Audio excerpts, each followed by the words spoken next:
here we go. We're back. Misfit Island.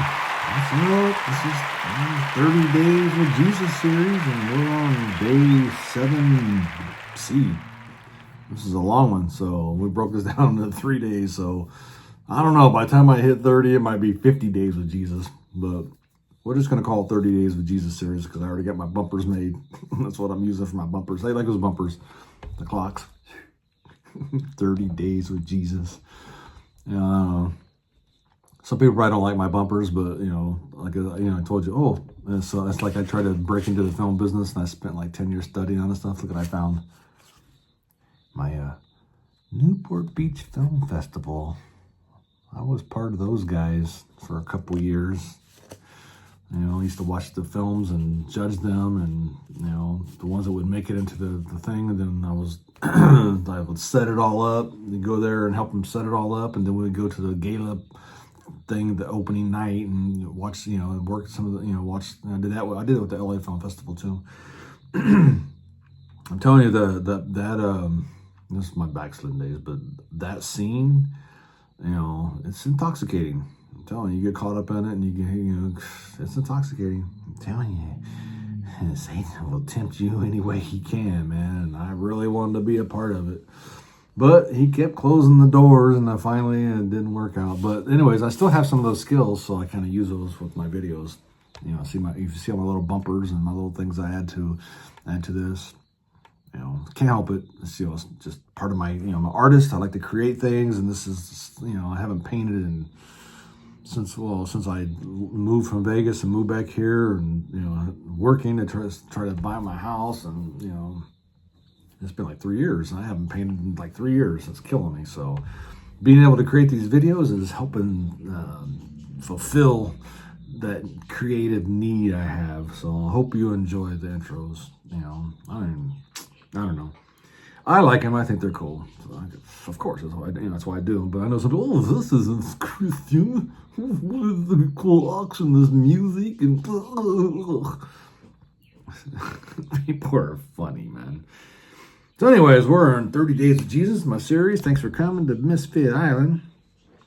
Today, like I said, this is 7C. We're in the Beatitudes, and we're in Matthew, and we did chapter 5 and 2 days ago, chapter 6 yesterday. We're going to finish with chapter 7 today. So here we go. Chapter 7, verse 1, do not judge. Judge not that you not be judged, that you be not judged. For with what judgment you judge, you will be judged. And with the measure you use, it will be measured back to you. And why do you look at the speck in your brother's eye, but do not consider the plank in your own eye? Man, I'll tell you, from like day one, when I said I was, when I actually became born again and said I was a Christian, telling people, man, it was just sin sniffers everywhere. Look at him, look what he's doing. I'm like, dude, you don't worry about that big old plank you're swinging around, hitting everybody with, man. There's a little speck in my eye. Don't worry about me, bro. There's not a bigger turnoff than a sin sniffer. So he's saying, don't do it. Don't do it. Worry about the log in your eye, bro. Everybody's got logs. We all got logs, But you know what? When somebody else is doing your sins, it looks really bad, doesn't it? Verse 4. Or how can you say to your brother, let me remove the speck from your eye, and look, the plank is in your own eye, hypocrite. First remove the plank from your own eye, and then you will see clearly to remove the speck from your brother's eye. Ding. Verse 6, do not give what is holy to the dogs, nor cast your pearls before swine, lest they trample them under their feet and turn and tear you in pieces. So if you're out there trying to give some of these pearls, the word of God, what's it guys that was holy, and these golden nuggets, somebody out there's a dog, or a swallow, like it's just filthy, and that, he's like, because I'm telling you, there's people that they're vicious. And they'll turn around and they will try to tear you to pieces. And these people, you get people trying to get you fired from work and all kinds of stuff. It's unreal, some of the things that people do. But he basically said, don't cast your pearls, but you gotta have the gift of discernment to be able to discern who's a swine and who's a dog. Verse 7, ask, and it will be given to you. Seek, and you will find. Knock, and it will be open to you. For everyone who asks receives, and who seeks finds, and to him who knocks it will be opened. And there's people out there like that's their entire theology. Their entire religion is like on this verse. Oh, God wants to give you Lamborghinis and mansions, and just send me $100 and I'll give you a wallet and make you $1,000. Man, people get sucked up into that stuff too. It's like they are definitely not reading their Bible. Let's go on. Or what man is there among you who, if his son asks for bread, will give him a stone? Or if he asks for a fish, will he give him a serpent? If you then, being evil, know how to give good gifts to your children, how much more will your Father who is in heaven give good things to those who ask him? Therefore, whatever you want men to do to you, do also to them, for this is the law and the prophets. Man, I use that all the time in my prayers, because I'm telling you, I have a dog. She's my baby, man. She's been with me. I mean, if you've seen the movie, those Twilight movies with the wolf's imprint with somebody.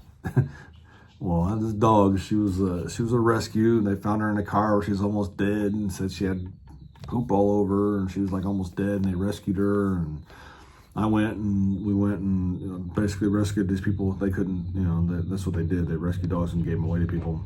And she was my little pug, and man, like day 2 weeks. I mean, she was deaf when I got her. Her hearing's been off and on the whole time I've had her. Sometimes it comes back, sometimes she loses it again. She always has ear infections. But man, she's my baby. I mean, all my passwords with her, I got.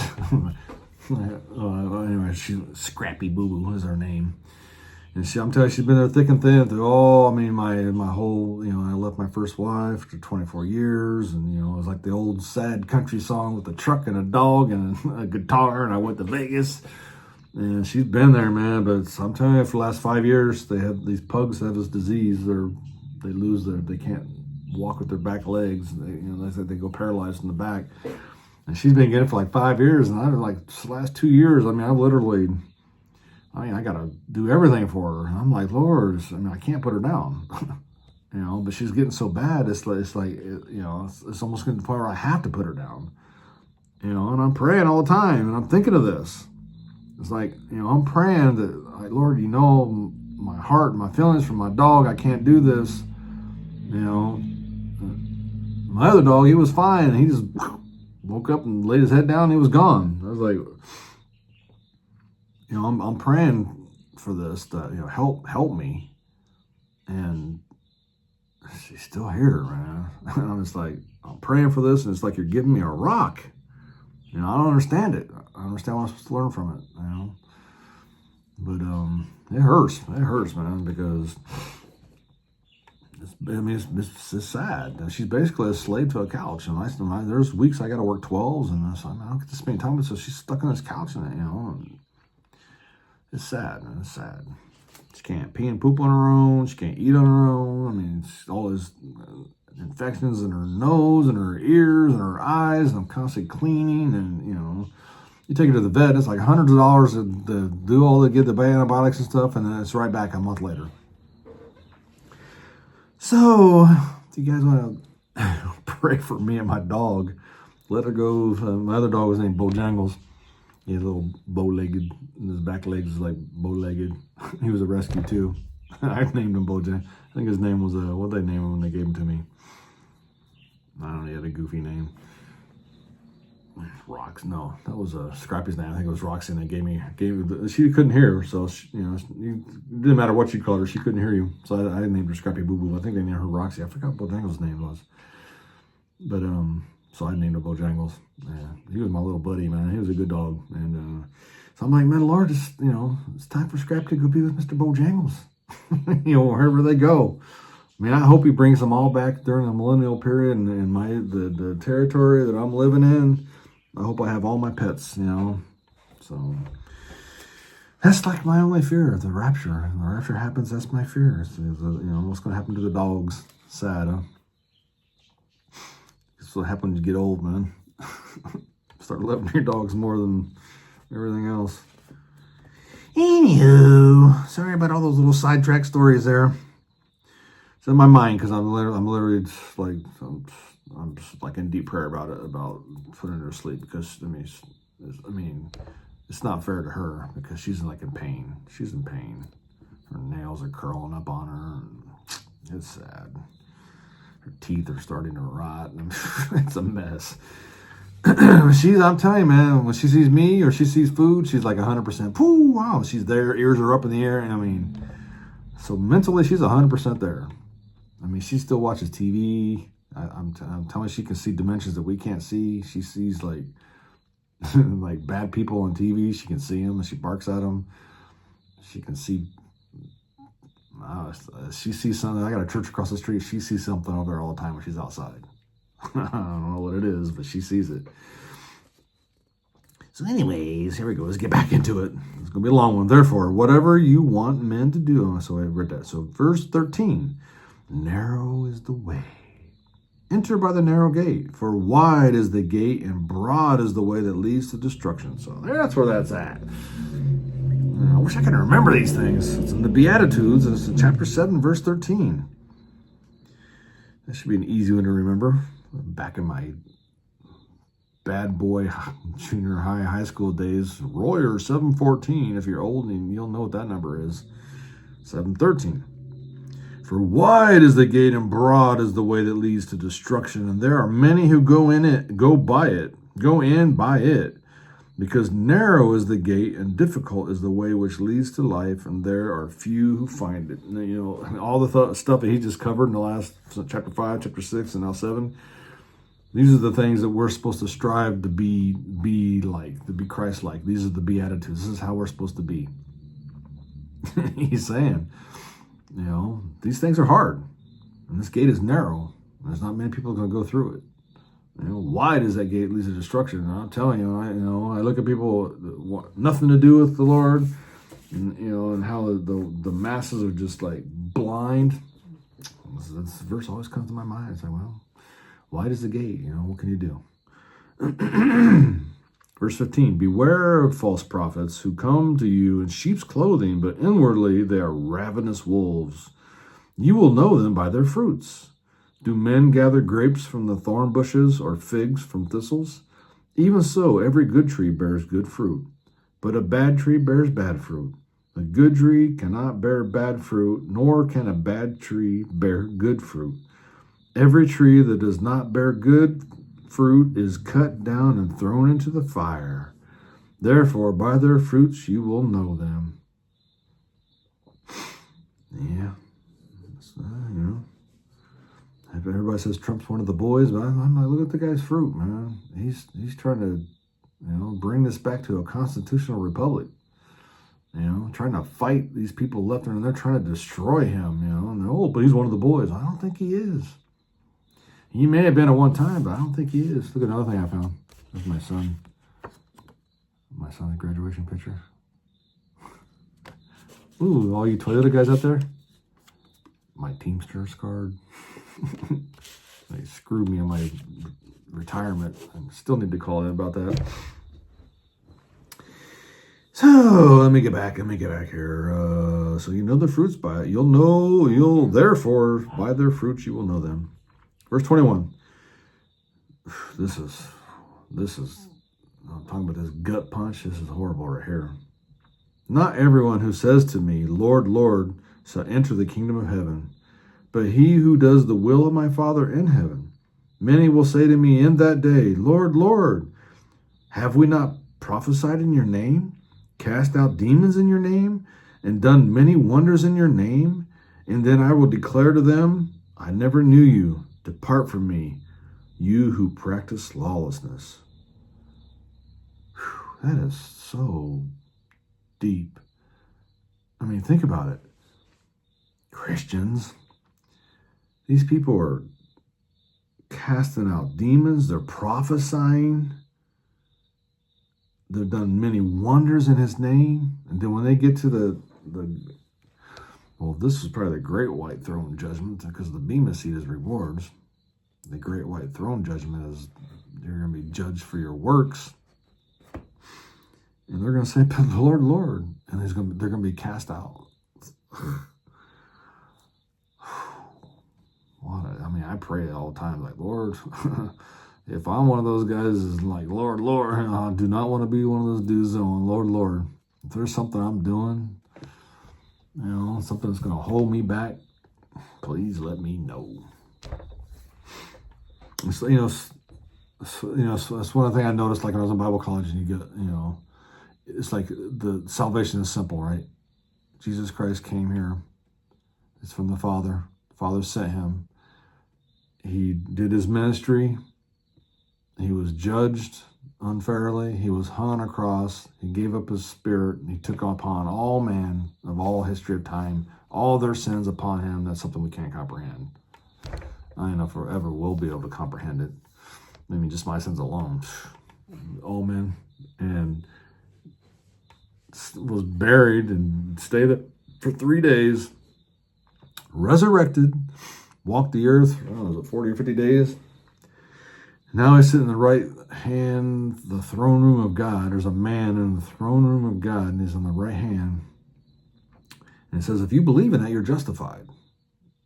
And then the rest, if you have faith in that, that's you put your faith in, and you believe in that, you're justified. And then the process of your walk here on earth is a sanctification process where you're weeding out all these bad things, like the stuff that you say at the Beatitudes. You're weeding them out, and then when you die, you're glorified and given you a new body. But it says some people here they're literally out there casting out demons and prophesying and doing many wonders, and they say, I don't know you. That's why I say it's not about a religion. I always say it's not a religion. I got one of my little bumpers. It's like, I says, religion kills. And then I got this song that says, when you die, you think you go to heaven. You come to us. That's this verse right here. These people, when they die, they think they go to heaven, but no, they go.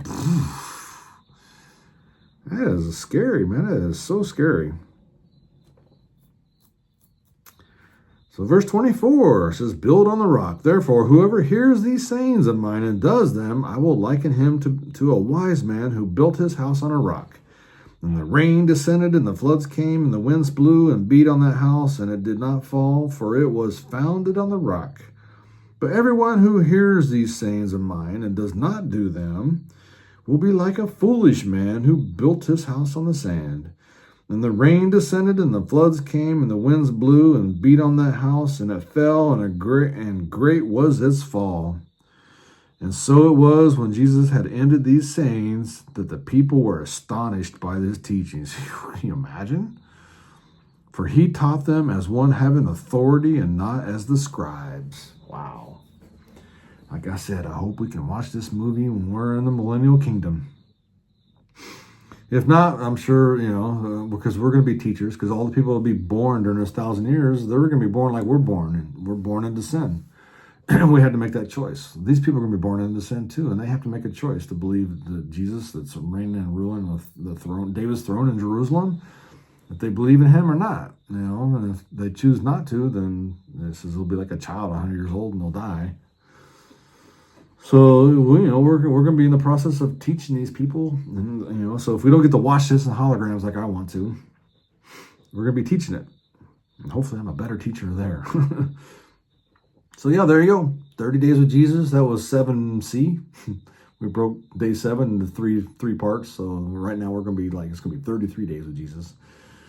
But yeah, it's my 30 days with Jesus series. And I'm hoping and praying that when we're done with this series, that we'll have that bond and we'll be that much closer to the Lord, and we won't be one of these guys, but Lord, man, God, I couldn't imagine the gut punch, that feeling. Oof.